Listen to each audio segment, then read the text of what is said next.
You're listening to the Ottawa Real Estate Podcast, brought to you by Referral Mortgages and Blue Panda Realty, with your hosts, Paul Stevenson, David Warren, and Greg Campbell. Let's see what's going on in the world of real estate in our nation's capital. Good morning. Welcome to the Ottawa Real Estate Podcast. My name is Paul Stevenson. As always, I'm joined with Greg Campbell and David Warren. That's Paul Stevenson, one of the owners and mortgage agents over at Referral Mortgages here in Ottawa. Greg Campbell is a partner at Blue Panda, also in Ottawa, expert realtor, machine. And David Warren is my business partner over at Referral Mortgages. He's also an owner and also an expert mortgage agent. Gentlemen, I got to introduce our sponsor first. Coffee. We got a coffee sponsor. So if you guys are listening right now, you want to get 20% off your next cup of coffee, your next bag of coffee, your beans, 20%. Just use the code word podcast, northbrew.ca, and you'll get it. Gentlemen, did you get it this week? Did you get after it? How's the week going? I'll tell you something. I'm away, and I've gone through a week where I'm very, very busy right now. I'm very busy with work, productive work. But I went away, and I have colleagues who are very helpful. They have been helping. But I decided that for this trip, I was going to work more while I'm away, and just have showings be handled by my colleagues. And I have been not as relaxed. I mean, I'm relaxed because I'm working in a space that's fantastic, obviously, but I've had a lot to do. I've been working a lot while I'm away. So I've decided that next time I do this, which will be in August, that I am just passing it all off to someone completely. That conversation with my clients, and I'm getting at least 4 days of silence, of phone completely off, and I'm not engaging. It's because it's been wild. And now I'm here at a cottage on Big Rideau Lake with my parents, which is really nice, and my wife and my children. But to be working pretty much half the time while I'm away is not as it's not amazing this time around when there's a lot going on. But that's what important. We do. It's important to take some time to yourself. You know, it mental health is as important as physical health and everything else. You know, you got to take some time to yourself, recharge, regroup. But I mean, I'm not going to lie. It's been nice doing it like this, but I've been really busier than I thought I would be. So that's the thing. But I mean, this is what we do for our clients. We can work this way. We can work remote. We're available. We should be grateful. I'm grateful. Thank you. We're grateful for you, Gregory. We're grateful for you. It's I agree. I think this year up until, things are, we got news that we're getting into phase 2 next week. I think things are starting to open up. People are, I definitely have felt a shift in the mood in the city. It feels like people are very optimistic and, a lot more positive minded. And I think that just speaks to what you're saying, Greg, just being more grateful and feeling blessed for what we do have and not getting mad at the things we don't or what's frustrating us. It's very important to reflect on that. I've had to do that a lot lately as well. And I think, Dave, I'm sure you're in the same boat, but as we get busy, it's important to take that time to yourself and regroup. And it's only going to benefit your clients and your staff and everyone else on your team as well, Greg. So good on you for taking that time to yourself. Thank you. And I also got to acknowledge that it's amazing that we're doing this podcast right here where I'm away. Paul, you're at your new home that you've been waiting to get into. You look fantastic in your yard. David is also away. We're here for co-rep. We're here. Co-repping. We're not missing the show. We're not missing the show. We're giving you what you want. It's very true. Greg, it's amazing what we can do.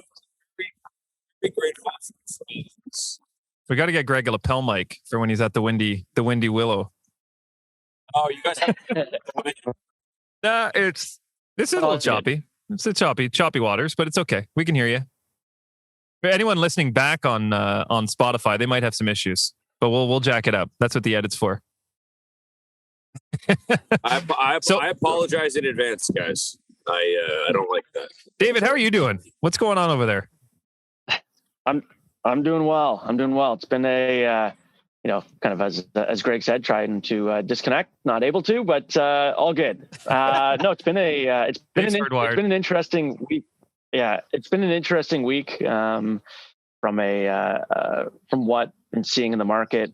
It's kind of been, we've been talking about a shift to more supply and places not having the multiple offers. But I think what I've been finding is that buyers and their realtors are still hardwired to be offering more than the list price, or believing they need to offer more than the list price, or leave out conditions when there's no one else offering on it.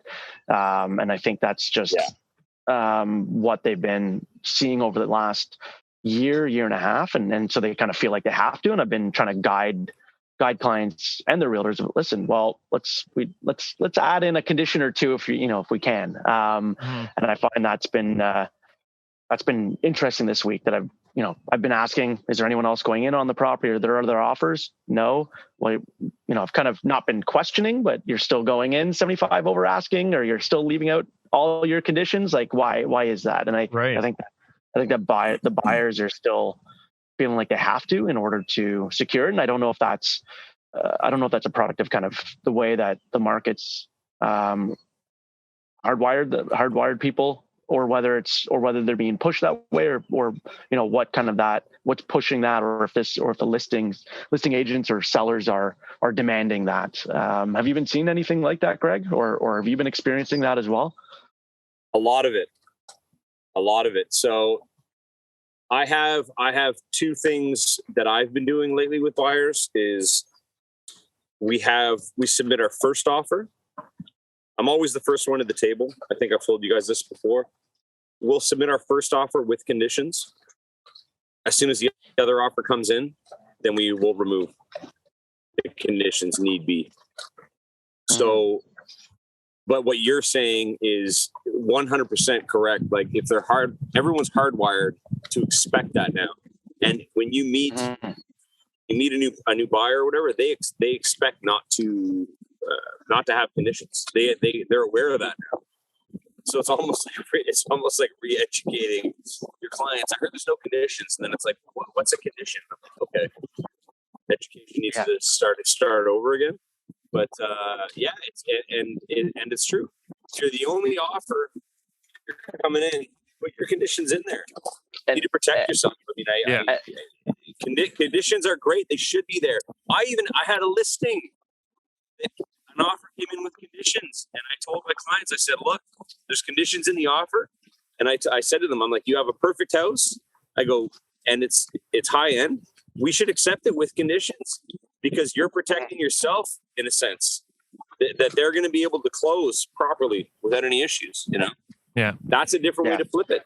And it's wild.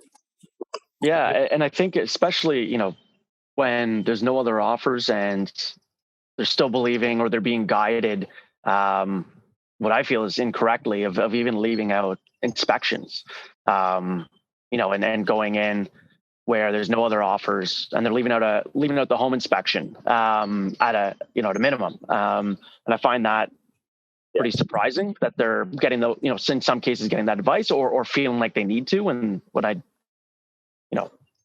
I'm not in the trenches. I'm not on that, like, speaking with the listing agent or know how much activity is maybe, or eyeballs that property's getting. But I do feel like, with the shift in the market, more supply, places aren't as competitive, because they're, it's, as we've been talking about, that shift has been kind of becoming a little bit more balanced. I think people need to get back to the mindset of, it's protecting you, and it's protecting the sellers of having those conditions that, if they have a home inspection, something's not coming up later. And I know there was an article that we were reading about, a poor couple that left out that didn't do a home inspection. They were guided not to, and snow melted. And there was basically a trash heap in the backyard that they're now having to remediate the soil, because it's basically contaminated. It's costing them a fortune. Obviously, this is, rare. This is a unique circumstance, but certainly that's protecting as well as the buyers and the seller. A home inspection is allowing then buyers buying it fully, they know the issues up front. They know what's wrong with that property, and they're not going back to the sellers after closing saying, this wasn't disclosed or something of that nature, and trying to go after them for that. Those, maybe costs of repairs or what have you. But anything, and I don't know. I don't know what we'll see. And a lot of listings, we're starting to finally. I think I mentioned this last week, but we're seeing pre-home inspections, like I've spoken with you guys about. But there's a lot of agents doing it now, and I think it's great. So that you want to go see a house. Oh, hello, waves. And you want to go see a house, and they have the inspection on hand, so you can already see it, and that will relieve you from having to do a home inspection. So you're getting everything that you want. You can be better informed when you submit your offer. Of course, you can always submit a condition saying that you want your own anyways, but a lot of agents are doing it, and hats off to them, because not everyone is, and we've still got these scenarios. Call that the big stuff seal. Seal. Like, I'm doing it, and there's a lot of great agents that are doing it. Not everyone is, but I only think it'll be a matter of time until either every listing coming up will have a pre-inspection, or they will be accepting the home inspection condition. Like, we're not far off. We're going back towards. And there has been talk in the market here.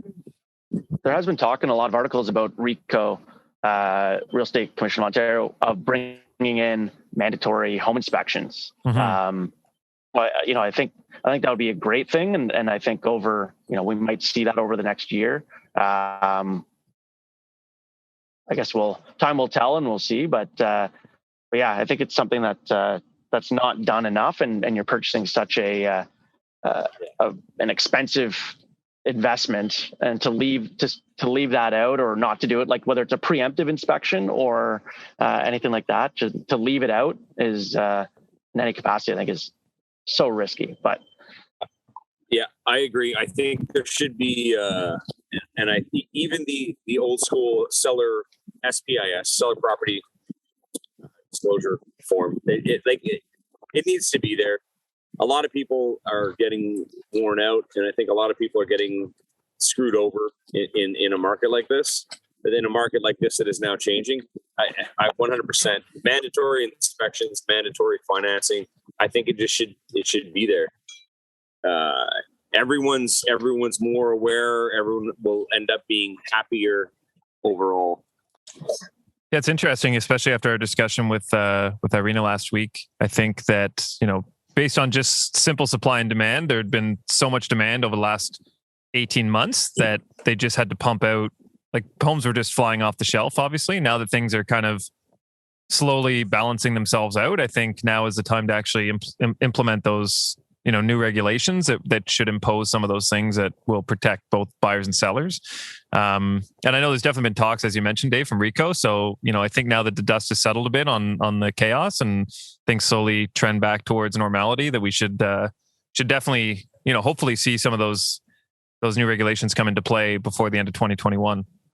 Yeah. Greg, something else that we saw this week that I wanted to touch on was, there's a really interesting article about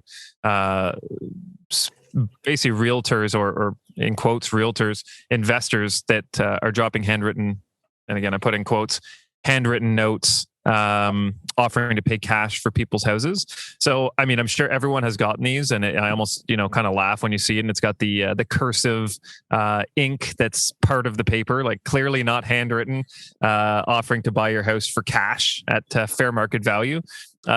Is this something that you see, Greg? And I wanted to just kind of talk to, some of the risks involved in that they spoke to in the article. I currently see a caterpillar on my foot. That's what it turns into. Soon to be butterfly. Yeah, wow. There's a lot of these guys around, little caterpillars. So that whole thing has been going on forever. Yeah. Hold on. Wee little caterpillar. Oh, there you go.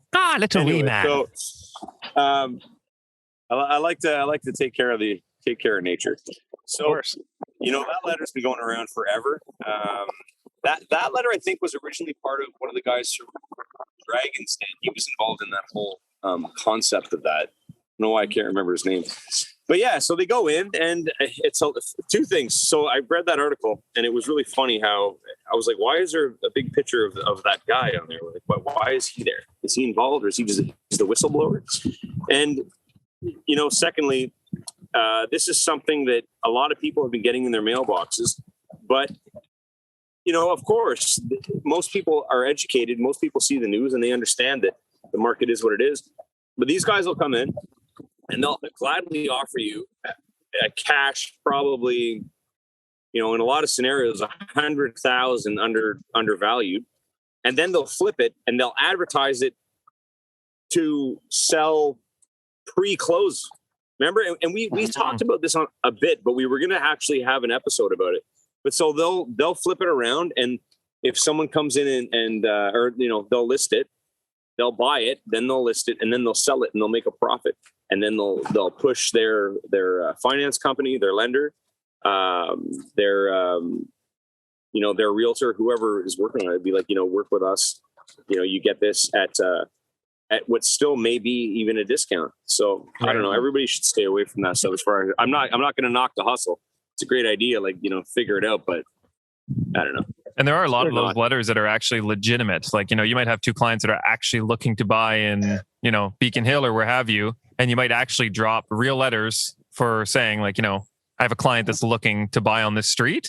But I'd say of every 10 of those letters, maybe one of them is genuine, right? 2 of them are genuine. Yeah. The majority of those are lead generators trying to get the conversation going, et cetera, which again, as you said, it's good to get those conversations going. And if you're interested, obviously, have the conversation, but also be aware that there's a lot of people out there that are trying to get a deal out of you, right? And trying to circumvent going through the proper processes for that reason.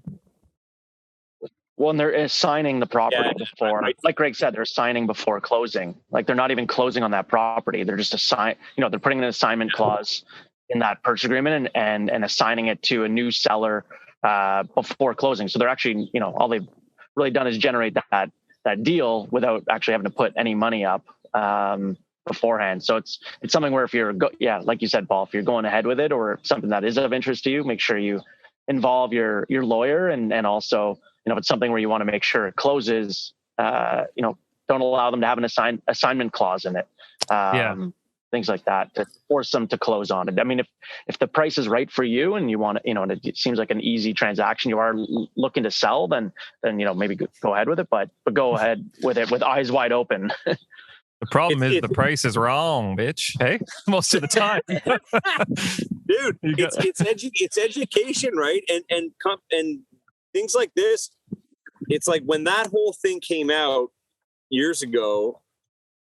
It probably had a different mindset around it, people involved. But now they basically know that they're targeting people who are not informed. Yeah, and that's sad. Because you're taking advantage. And I mean, and again, like I said, I get it. Like everybody's got their thing, but I'm not down with that style at all.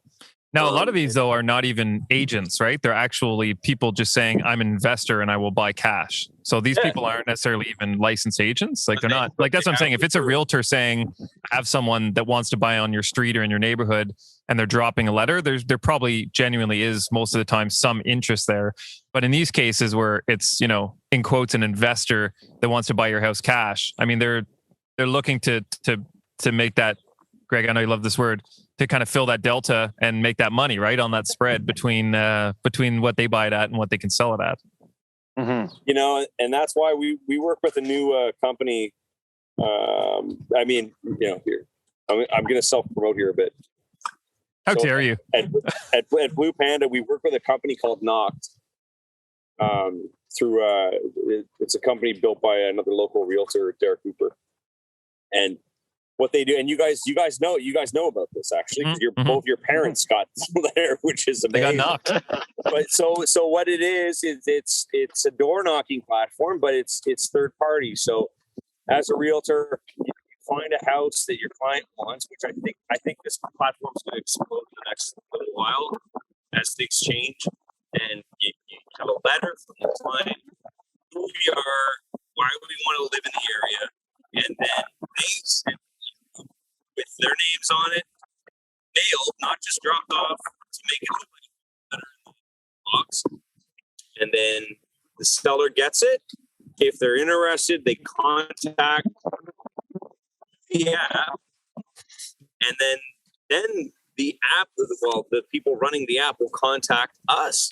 So so you also don't have to this is just another realtor trying to get at me, and they're all nervous, or they're angry, saying like, I'm tired of these letters.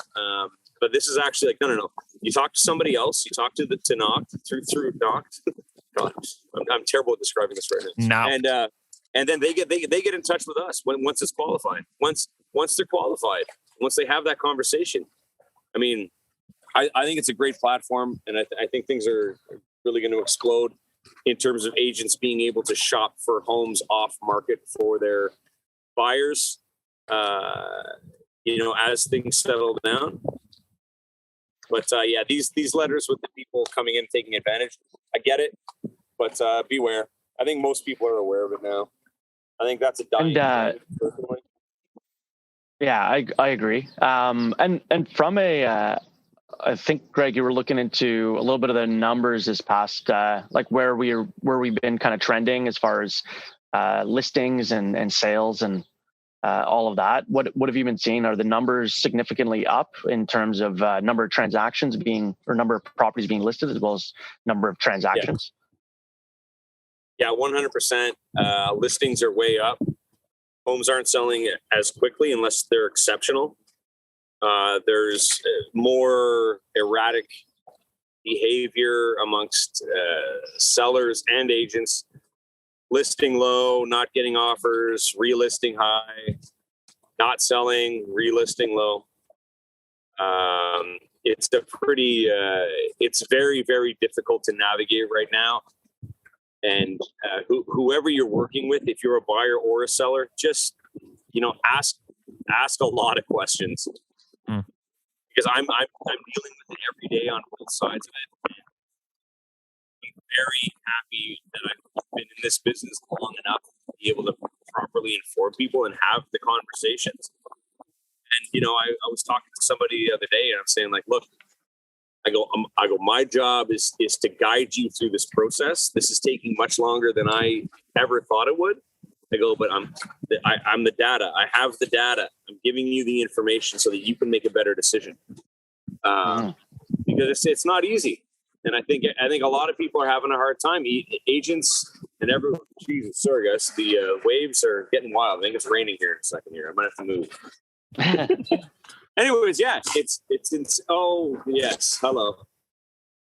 Water's touching my feet now on the dock. Feel like I'm in some type of nature show. Yeah, I mean, I was just going to say that I think it's important for people that are working with both yourself and David and I and just people on our team that they see us as an advisor. Like I think the issue over the last year and a half, as I know you've mentioned this, Greg, and I think you have too, Dave, that people just assume that they could just list their house. They talk to a realtor and it's going to sell in a day, and that's basically the end of the transaction. But it really shouldn't be that way, right? There should be a conversation. It should be advice-based. And then based on your advice, make an informed decision, as opposed to just, listen, I need you to do this transaction, put this number on this paper for me and submit it. Like you're literally an experienced advisor, as are David and I. And when people talk to us, like our goal is to educate them on their options and educate them on what's possible. And then they can make an informed decision. It's not to push them one way or the other. If someone's, I know you said this last week, Greg, but if someone's like bullying you or pressuring you to put in an offer or to sell at a certain price or something, it really should be advice based. And obviously there's some people that are a little more hesitant and maybe need a bit more like further advice to make that decision. Some people are very analytical and so on, and that's to be expected. But it's important not to feel ever like you're being pressured into a decision or that something's off, right? Like if you feel, I know you said this last week, and I think maybe even the week before, if something's off, there's probably a reason for that. And you want to make sure that you feel comfortable in these large purchase transactions. Now with the increase in supply that's coming on, earlier in the year, end of last year, you were definitely trying to find a place before listing your own. now with properties not moving as quickly because, of extra supply, would you say, Greg, that people should possibly be looking to list in some cases before purchasing because sometimes it's taking a little bit longer? Or what are you advising from like a closing date standpoint if purchasing before? Because I know, and I think, Paul, what you were alluding as well is from an advice basis is for people that are buying of having that, worst case scenario in mind. What's your plan A? Buying and then listing, and because you're using that proceeds for your down payment. But what happens buying, you don't sell as quickly. What's that plan B look like? But have you seen any pivot, Greg, or kind of change in mindset? Yeah. Yeah. Like you especially even in the last 4 weeks, it's just completely changed. If you're not, you need to sell your house before you buy. And now you can because the inventory is there. Yeah. You're not going to get stuck. Within the last year and a half, it was, the fear was you can't find what you want unless if you have something to sell, you can't find it after you sell because it's so it's limited. You have maybe 4 options, and those 4 options used to come like one a week, right?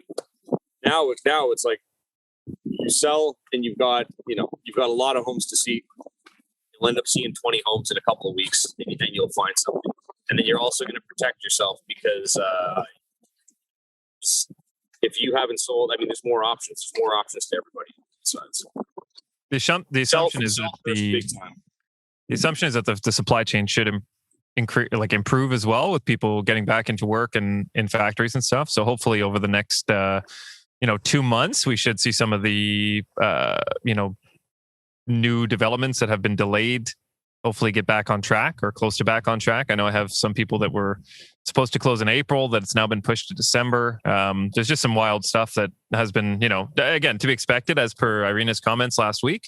Costs went up, supplies were low, but I think everything should balance out, which should help also create more supply and hopefully balance out the market a bit further. End thought. That's the end of my thought.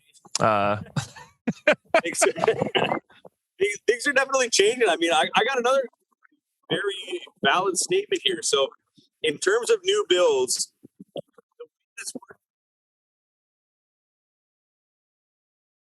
can't hear you, Greg. Can you hear me now? Yes. Okay. So, what would happen is the builders don't need us. So they don't offer commission for us to bring anyone to buy their home because they have so much accessibility to buyers. And then it changes where they need us, and they're offering full commission, almost a full real estate percentage commission, because they're lacking buyers because of buyer fear, buying something new, a new build even. And then the last year, it just turned into, we don't need you. And then they were doing the lotteries and the auctions. But right now, literally as of yesterday, I'm saying this now on TOREP, as of yesterday, I got two emails from builders offering 3% co-brokes to bring buyers to their homes because they're not selling. Wow. Interesting. And what does that mean? Does that mean that the property is overpriced? The new build was overpriced? Maybe it is. It's inflated. And is that based on supplies and whatever that they're not selling? But I think the buyer fatigue is massive right now. Yeah. And it's like, you're going to go buy a new house, like a new row home for $700,000, a new one. Now you got more options. You're looking at a new one. You want a new one, but then you're looking saying, well, there's 20 that I can go see in the next week. And they're well within my budget or under what the builder is charging right now. Yeah. So, and you can fix it up, do some renos, et cetera. You can do it. You can do whatever. But anyways, it's one of those things. The market's funny. Again, as we always say on TOREP, be informed, have the conversation, ask the questions. Don't believe everything that you hear right away. Believe none of what you hear and half of what you see. Yeah, don't even believe us. Go get some other information. You have to, believe us, but get more information. Talk to somebody else. Make your own decisions. Don't be an ass. It's your life. Right down. How about we roll right into the mood boost off that? Let's do it. Let's do it. Is that the show? That's great. That's great. Okay. We're 25-30 in. I mean, it went quick. Time travels fast when you're having fun. Whatever that's. I just got here. I just got here. All right. Yeah. Mood boost. Let's go mood. Here we go. Yeah. I got. Let's 3 or 4. What do you guys want? I want 4 always. Yeah. Okay. All right. So my brother was a little delayed, but he did send them. So I'm gonna do 2 from T-Bone and 2 from my pops. So I'm actually I'll go with my dad's first. So I got to pull my brother. So here's number 1. Why doesn't McDonald's serve escargot? Because it's not fast food. I like that for many reasons. Number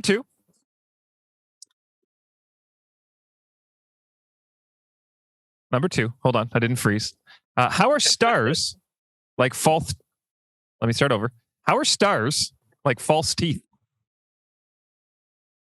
They both come out at night. Oh, This is a good one. Number 3.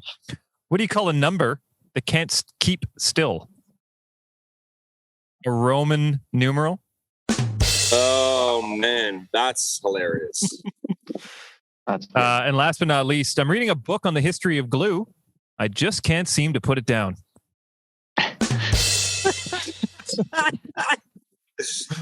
Those are good. 4 for 4. 4 for 4, bud. Yeah, those are good this week. Okay. Yeah. Okay. Those are good. Last week's were shit. Yeah.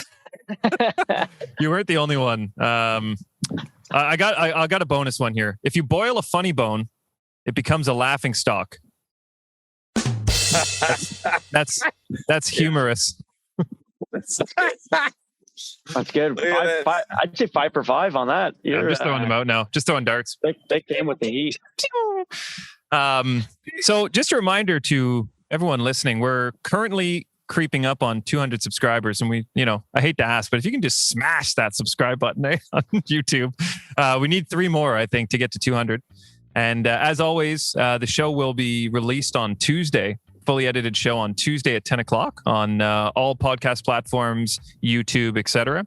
And we mentioned at the beginning of the show, but if you go to northbrew.ca, you can get 20% off all coffee orders by just using the promo code podcast. And yeah.